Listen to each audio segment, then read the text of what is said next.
The Grammy Awards have been held, and a night that's supposed to be about celebrating music and art has once again turned into a night of performative politics. No one is illegal on stolen land.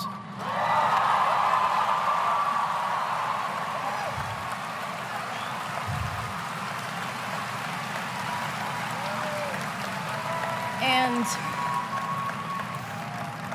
yeah, it's just really hard to know what to say and what to do right now. And I feel really hopeful in this room, and I feel like we just need to keep fighting and speaking up and protesting, and our voices really do matter, and the people matter, and this is all I want to say. Sorry.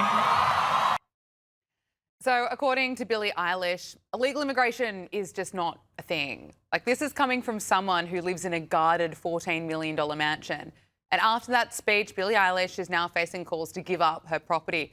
And isn't it interesting when you think about the fact that every person in that room has gone through security screening, they are protected with armed security guards outside, but the focus of the speeches is around celebrities telling ordinary people just how bad immigration and customs enforcement is.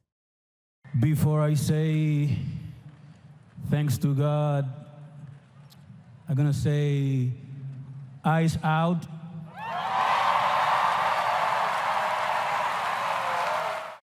The cheers. That was Bad Bunny, who will be performing at the Super Bowl halftime show. Last year, people were making political statements about Palestine. This year, not one person spoke about the thousands of protesters being killed in Iran. This year was all about FI. So that was what was on trend.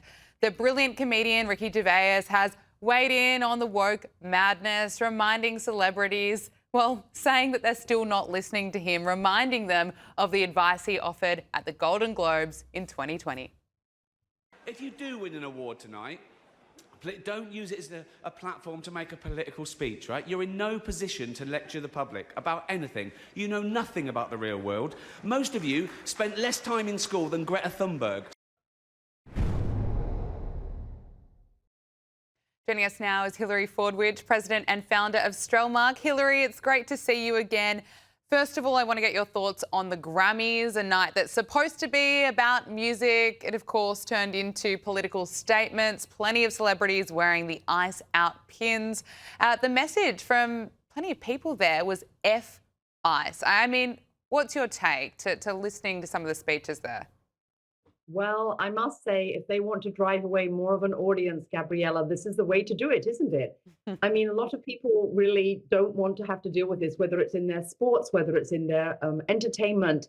So I think they're driving away an audience, and or they're becoming more and more polarized. And they've obviously eliminated a lot of their viewing public because, of course, CBS isn't doing well at all either. And I did think when we see things like this, and we see things at the Grammys, and when we saw the things about, be good, I thought at the time, why don't we say MNICE, be nice, or me nice, because I think it's a terrible slant, and I think that they're just, as I say, alienating part of the audience. They certainly are. Plenty of reaction looking at it online. A lot of people were unhappy with just how woke it is. A lot of people switching off.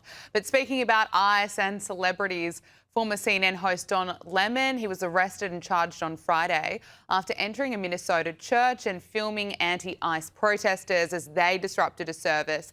He and several others, including another journalist, were charged with conspiracy against religious freedom at a place of worship and injuring and intimidating and interfering with the exercise of the right of religious freedom at a place of worship. Now, Don Lemon's lawyer says that he will fight these charges vigorously and thoroughly in court. Hilary, I want to get your take on this. I mean, he claims he was there as a journalist, that you're hearing from other people saying that this is a bad thing for free speech, and others say that he was just there as a protester. What do you make of it? Well, actually, obviously, the press does have a right to report, and that's in the First Amendment, but there's the right to worship. And Don Lemon was not just there to report because, and this is the problem for him, when they say a picture tells 1,000 words, a video is proof. There is a video, and the footage demonstrates and shows us that he was actually accosting and preventing someone from leaving that church. There were many mothers with small children that were frightened and afraid, and he was blocking someone's exit. He was actually trying to intimidate her with a barrage of questions. And that is not the purview of the press, Gabriella, to intimidate, to basically, eliminate someone's exit from a place of worship. That is not provided for in the First Amendment. So that is a criminal offense. He has been released from jail with no bail. I know that he has pleaded that he wants to go to France for some holiday in the summer, and he was granted that. But he could receive up to a year in jail for this. I will say, though, Gabriella, this is actually all very good news for Don Lemon, because obviously he was fired from CNN. His show isn't getting much traction, and I think this is his way of getting right on top of all the headlines, including us talking about him. So I think that he's probably rather glad about this. Getting a bit of publicity. Well, you've gone back and forth with Don Lemon a few times. Just a few years ago, after Queen Elizabeth's death, you clashed with him on CNN. He asked you why the royal family isn't paying reparations for colonialism. Here's just part of this exchange. Then you have those who are asking for reparations for colonialism, and they're wondering, $100 billion, $24 billion here and there, $500 million there.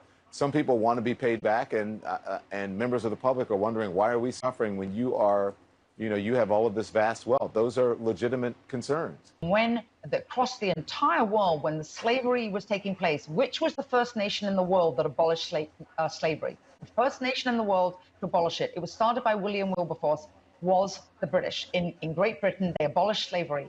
2,000 naval men died on the high seas trying to stop slavery. Why? Because the African kings were rounding up their own people. They had them on cages waiting in the beaches. No one was running into Africa to get them. And I think you're totally right. If reparations need to be paid, we need to go right back to the beginning of that supply chain and say, who was rounding up their own people and having them handcuffed in cages? Hillary, it went viral for a reason. What was it like going back and forth with Don Lemon? Well, actually, Gabriella, I would like this opportunity to share with your audience and with you that he rather blindsided me, and it was rather actually underhanded, and I would actually verge on saying dishonest of him, because I had been on twice with him during the 10-day mourning period after the Queen passed, and I kept the voicemail. I have the screenshot still of it, and the voice from his booker, and it basically said, and it exactly said verbatim, Don would love, the word was love to have you back on again. There was nothing about he's going to ask you about reparations. There was no heads up, so I was totally and utterly unprepared. If you saw, I sort of tripped over my words there and skipped a couple of things because I was just blindsided by it. So I do know that he is, underhanded at the way he goes about things. And certainly when I was distraught over the Queen's passing and after the 10-day mourning period of being on air with every network every single day and up late, I was exhausted. It was 10:30 at night, and I was surprised I was able to pull up those facts because of things I'd read. If I hadn't been an avid reader, I wouldn't have known those facts and been able to answer. It's very sneaky, isn't it? I mean, if you want to have a debate about it, at least be honest about why he's inviting you on the program.